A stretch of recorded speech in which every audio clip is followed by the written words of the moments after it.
आज यानी कि 29 जुलाई को सुप्रीम कोर्ट का हमारा हियरिंग था, जिसमें यूजीसी नेट एग्जामिनेशन को लेकर कुछ पीआईएल फाइल की गई थी।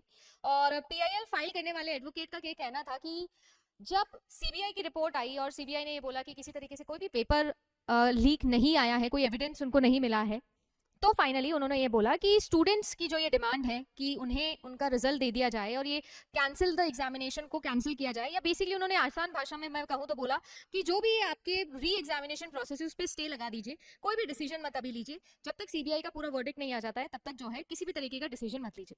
और उस दिन से कंफ्यूजन जो है वो सभी के मन में आ गया कि री एग्जामिनेशन होगा नहीं होगा, रिजल्ट आने चाहिए नहीं आने चाहिए। और दो तरफ जो है ये पार्टी बट गई। एक तरफ वो बच्चा है जो रिजल्ट चाहता है, एक तरफ वो बच्चा है जो चाहता है कि री एग्जामिनेशन हो। अगर मैं बताऊं कि इस पूरी कहानी के अंदर मैं यहाँ पर आपके सामने इस वक्त क्यों आई हूँ, या पूरी जेआरएफ अड्डा टीम को रिप्रेजेंट करते हुए मैं क्या कहना चाहती हूँ, तो सिंपल भाषा में आज सुबह जब मैं ये फैसला सुनाने, जो भी फैसला आया है, मतलब पूरा फैसला तो अभी तक आया नहीं है फाइनल, बट जो भी आया था, जब मैं ये समझा रही थी तो एक लाइव चैट में एक कमेंट मैंने पढ़ा, और वो कमेंट जो था वो कमेंट था एक बहुत ऑप्टिमिस्टिक कमेंट। एक स्टूडेंट जब एक टीचर से ये पूछता है कि भाई मैंने 6 महीने लगा के 1 साल लगा के आपकी क्लासेस ली है, आप मेरे लिए क्या कर रहे हो, जेआरएफ अड्डा अब मेरे लिए क्या करने वाला है। जब ये सवाल, जो बहुत ही प्यारा सा एकदम इनोसेंट सा सवाल एक स्टूडेंट ने मुझसे पूछा, तो मैंने अभी तक हमेशा ये बोला है कि इस पूरे मामले में जब कैंसिलेशन भी हुआ था, तो जैसा आपको पता ही है कि जेआरएफ अड्डा का थोड़ा इमोशनल फैक्टर ज्यादा रहता है। हम सब टीचर्स थोड़े स्टंट थे, पूरे की पूरी रात, जैसे स्टूडेंट को नींद नहीं आई हमें भी नींद नहीं आई थी, स्पेशली बहुत दिनों बाद, मैंने आपको बताया भी था कि बहुत दिनों बाद मुझे भी थोड़ा रोना वोना आ गया था, बट खैर वो सारी चीजें छोड़िए साइड में, बट थोड़ा इमोशनल साइड है और मैं हमेशा कोशिश करती हूँ कि ये सारी चीजें जो है वो आपके सामने ना करें, कि हम जो इंटरनली कर रहे हैं, जैसे मैंने आपको उस वक्त भी बताया था। बट आई थिंक अब वो समय आ गया है कि मैं आप सभी लोगों के लिए एक ऐसी चीज लेके आई हूँ, फॉर द फर्स्ट टाइम ये चीज लेके आई हूँ, बिकॉज इसमें मुझे स्टूडेंट सपोर्ट चाहिए। बिना स्टूडेंट सपोर्ट के ये चीज पॉसिबल नहीं है। तो क्या करने वाले हैं वो मैं आपको बताऊंगी। वीडियो ये 10 मिनट का जरूर देखिएगा, आपके लिए जरूर यूटिलिटी का होगा, और मैं अपना जो पर्सनल ओपिनियन है वो नहीं, मैं स्टूडेंट ओपिनियन के साथ में इस वीडियो के सामने आई हूँ। और मेरे साथ साथ जो है ऑफ कोर्स पूरी की पूरी जेआरएफ अड्डा टीम भी है, एंड ऑफ कोर्स मैं धीरे धीरे सभी को बुलाऊंगी भी यहाँ पर। बट सबसे पहली बात तो मैं यहाँ पर बताना चाहती हूँ आपको कि कहानी शुरू कहाँ से हुई। कहानी शुरू हुई जब यूजीसी नेट एग्जामिनेशन 18 जून को कंडक्ट किया गया। और आज मैं जिसे यहाँ पर बुलाने वाली हूँ, मैं एक टीचर को यहाँ पर नहीं बुला रही हूँ कि जो जेआरएफ अड्डा पे आगे आपको पढ़ाते हैं, कॉमर्स एंड मैनेजमेंट पढ़ाते हैं, पेपर 1 पढ़ाते हैं, बट मैं आपको एक स्टूडेंट से आज मिलवाना चाहती हूँ। उन स्टूडेंट का नाम है योगेश शर्मा, जो कि एक एप्लीकेशन आईडी के साथ में 18 जून को अपना पेपर देने गए। हर साल पेपर देते हैं, मैं पूछती हूँ भाई क्यों, अब क्या चाहिए, तो बोलता है कि नहीं, हर बार कि मुझे अपना पोटेंशियल देखना है कि मैं कितना हाईएस्ट स्कोर कर सकता हूँ, क्या पेपर 1 में स्कोर कर सकता हूँ, क्या पेपर 2 के अंदर स्कोर कर सकता हूँ, और हर बार जो है वो ये करता है। एप्लीकेशन आईडी के साथ में पहुंचे, सेंटर पे एग्जाम दिया, सेंटर से निकले और जेआरएफ अड्डा की टी शर्ट पहन के तुरंत जो है एनालिसिस करना शुरू कर दिया। Back to job. मैंने ये पूछा कि भाई आपका पेपर कैसे हुआ, क्योंकि ऑब्वियसली कहीं ना कहीं, चलो ठीक है हम साथ में काम तो करते हैं, बट कहीं ना कहीं वो एक स्टूडेंट टीचर वाला रिलेशन है, तो भाई कि एग्जाम कैसा हुआ ये तो बता। और पहली बार मुझे लगता है पिछले 2-3 अटेम्प्ट्स में पहली बार मुझे योगेश का ये रिप्लाई आया था कि मैम इस बार मुझे लगता है मेरा हाईएस्ट स्कोर आ जाएगा। और जब ये सिचुएशन मैंने देखी, क्योंकि बहुत सारे स्टूडेंट हैं जिनको हम अपन पढ़ाते हैं, जो अपन से कनेक्टेड है, जब ऐसा फेस टू फेस, ऑब्वियसली जिसके साथ आप साथ में रहते हो, खाते हो, पीते हो, है ना, हम लोग कितनी सारी बातें हैं जो शेयर करते हैं, तो जब आप फोन पे जब ये सुनते हो ना, तो आपको पता होता है कि एक स्टूडेंट की क्या मेंटेलिटी है। बहुत ज्यादा खुश थे, रात का एक समय था, मीटिंग कर रहे थे कि अब अगले पेड कोर्स में क्या करने वाले हैं, और अचानक से एक मैसेज आता है 19 तारीख को कि एग्जामिनेशन कैंसिल हो गया।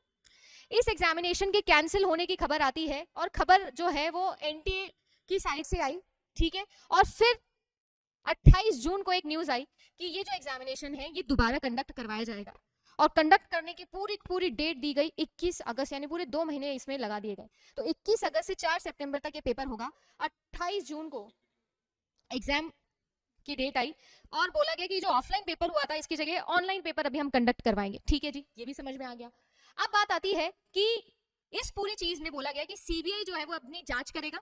एग्जामिनेशन के कैंसिल करने का रीजन बताया गया एजुकेशन मिनिस्टर के द्वारा कि the integrity of the paper में हैव बीन कॉम्प्रोमाइज्ड। मैं बार बार ये रिपीट करती हूँ क्योंकि उन्होंने यही स्टेटमेंट दिया था, may have been compromised and therefore we are cancelling the examination, because dark web पर हमको जो है वो यहाँ पर लीक्स मिले हैं, कुछ हमको हिंट मिली है, एविडेंसेस मिले हैं, जो मैं अभी डिस्क्लोज नहीं कर सकता, but yes definitely CBI investigate करेगी। हमने ये भी मान लिया, ठीक है। सीबीआई ने इन्वेस्टिगेशन की, अपनी फाइनल वर्डिक्ट अभी तक सीबीआई ने दी भी नहीं है। बहुत सारे बच्चे पिछले वीडियो के कमेंट में लिख रहे हैं ये चीज, भाई आपसे पहले हमने ये चीज बताई है कि सीबीआई ने अभी तक कोई फाइनल वर्डिक्ट नहीं दिया है। बट सीबीआई की जो फर्स्ट इन्वेस्टिगेशन रिपोर्ट आई उसमें साफ साफ ये कहा गया कि हमारा जो रिजल्ट्स है, या बेसिकली हमारे जो ये इन्वेस्टिगेशन के रिजल्ट्स है वो ये कहते हैं कि किसी भी तरीके से पेपर लीक नहीं हुआ है। ये जो डॉक्यूमेंट है ये डॉक्टरेट है, और टेलीग्राम पर कुछ ग्रुप्स में ये एक स्क्रीनशॉट शेयर किया जा रहा है पैसों के बिहाफ पर। सिंपली कोई पेपर लीक नहीं हुआ है, ऐसा इन्होंने कहा। मैं अभी आऊंगी और एक स्टूडेंट से पूछूंगी कि स्टूडेंट की क्या मेंटेलिटी थी उस समय पर।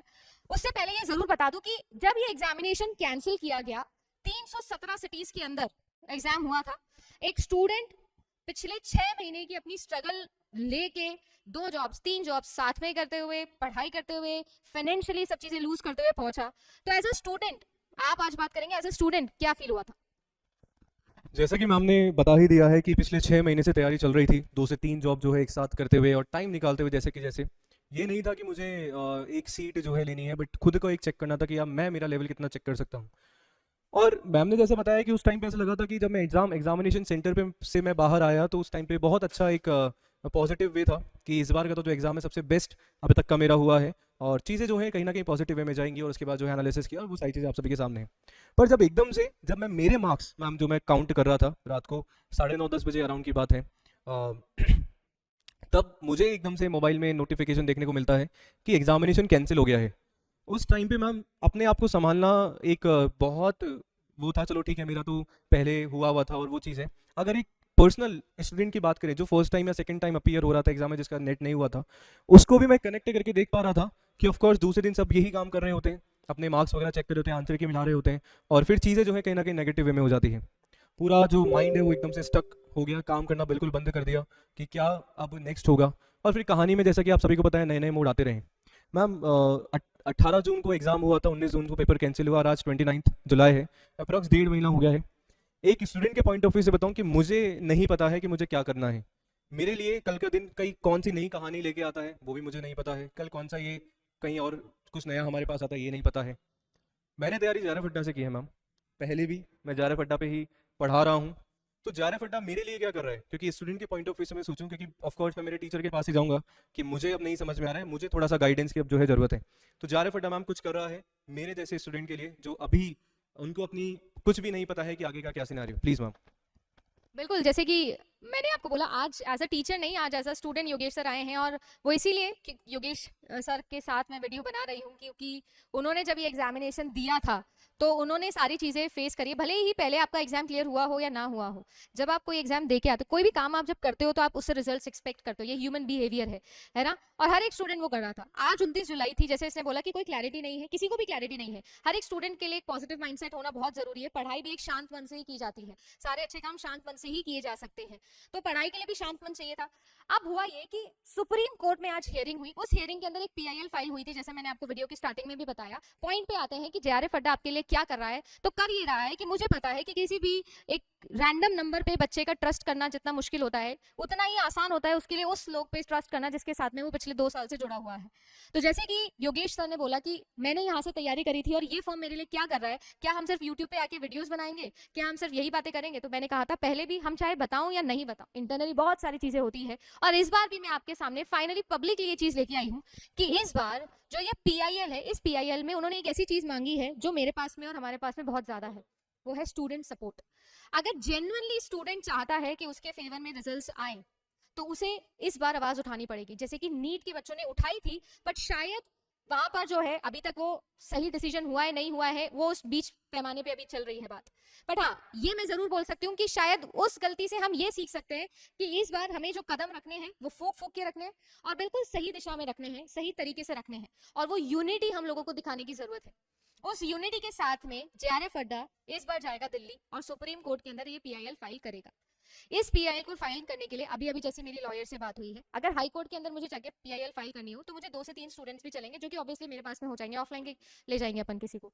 बट अगर मैं यहाँ पर बात करूँ कि सुप्रीम कोर्ट में जाना है तो 2 से 3 दिन मुझे इस पीआईएल को फाइल करने में लगेंगे, और मुझे चाहिए होगा लार्जर नंबर ऑफ स्टूडेंट जिसके नंबर हम लोग वहां पर डाल सके, ताकि as an evidence, as a proof, as a witness जो है वो कंफर्मेशन हो सके और फिर इस दिशा में बात हो। तो आपके लिए जेआरएफ अड्डा, जैसा मैंने कहा कि एक पीआईएल लेके जा रहा है और जेआरएफ अड्डा का एक व्हाट्सएप ग्रुप अपन ने बनाया है सो दैट जितने भी बच्चे हैं, और स्पेशली वो बच्चे, देखो ध्यान से सुनो कि इस पीआईएल के मेजर मोटिव है क्या। इसके मेजर मोटिव ये है कि हम सभी लोग जो है वो ये बोलना चाहते हैं कि अगर सीबीआई की ये रिपोर्ट आई है कि पेपर लीक नहीं हुआ तो फिर एग्जामिनेशन कैंसिल क्यों हुआ, हमें इसका उत्तर दे दीजिए। अगर एग्जामिनेशन कैंसिल नहीं होना चाहिए था तो री एग्जाम, ठीक है ना, समझ में आता है कि क्या आपने किया, क्लैरिटी दे। दूसरा कि अगर आप कहते हैं कि पेपर कैंसिल नहीं हुआ then why re examination, simple सी बात है। मैं मानती हूँ कि 100 में से चलो मान लो 10 बच्चे ऐसा है जो री एग्जाम देना चाहता है, बट 90 ऐसा बच्चा है जो अपना रिजल्ट चाहता है। मैं ये नहीं कह रही हूँ कि आप रिजल्ट ही दे दो, मैं ये भी नहीं कह रही हूँ कि आप री एग्जाम मत करवाओ, क्यों करवा रहे हो या करवाओ। मैं आपसे बस ये पूछना चाह रहे हैं, हम इस पीआईएल के थ्रू ये पूछना चाह रहे हैं कि सिंपल भाषा में एनटीए एक ऑफिशियल स्टेटमेंट दे दे कि वो क्या करना चाहता है, और हम अगर एज अ स्टूडेंट बोले तो हमको सिंपल एंड सोबर भाषा में सिर्फ इतना समझा दीजिए कि अगर सीबीआई कहता है पेपर कैंसिल या पेपर लीक नहीं हुआ तो एग्जामिनेशन जो है वो री एग्जामिनेशन क्यों नहीं, भाई हमको नहीं चाहिए, हमको हमारा रिजल्ट दे दो।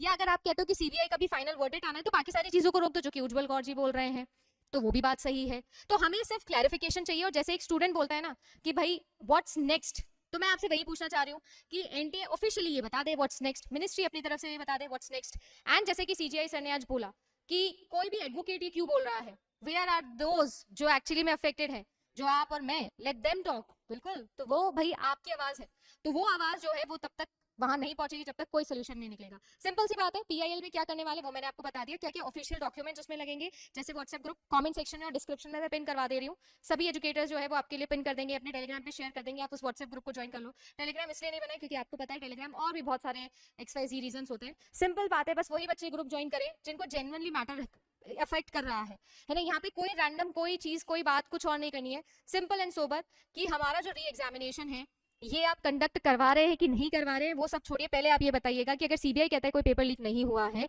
उनकी जो प्रीलिमिनरी रिपोर्ट आई है या जो भी रिपोर्ट उन्होंने बताई है, देन हमारे लिए क्यों रिजल्ट्स नहीं आ रहे हैं, या फिर ये कंफ्यूजन कब तक चलेगा। तो सिंपल सी बात है, पीआईएल फाइल करते हैं और जवाब मांग लेते हैं, देखते हैं क्या होता है। बट ये पूरी कहानी के अंदर जैसा मैंने कहा कि सिंपल सी बात ये है कि आपका सपोर्ट हमें रिक्वायर होगा, और ये जेआरएफ अड्डा कर रहा है।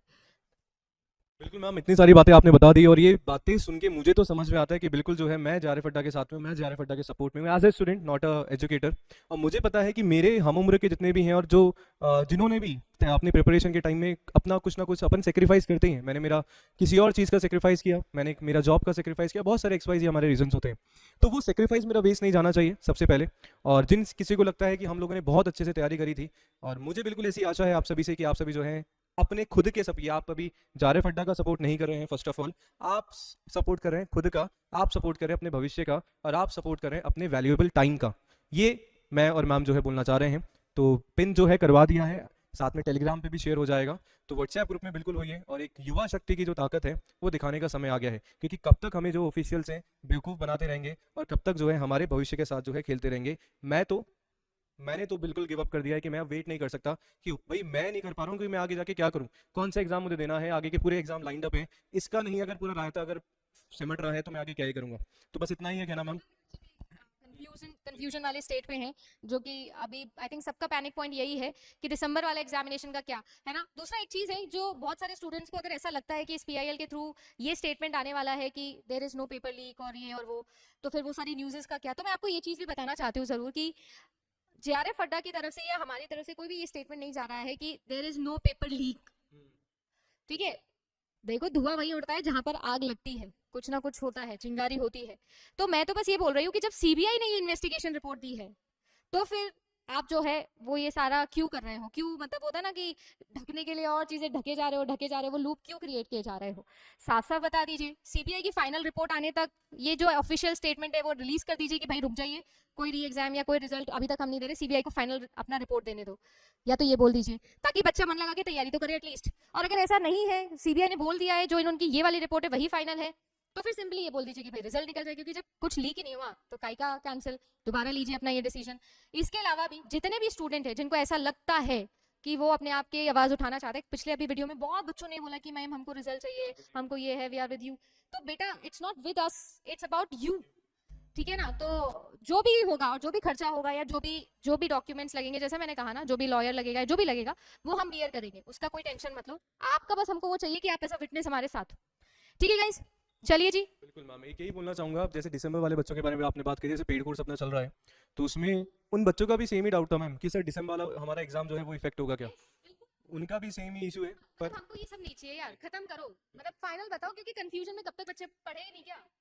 तो ये है, तो नंबर जो है लगवा दिया गया है। इसके अलावा कुछ डाउट है बिल्कुल कमेंट में आप कर सकते हैं, कमेंट में पिन है, लिंक है, ज़रूर ज्वाइन करिएगा।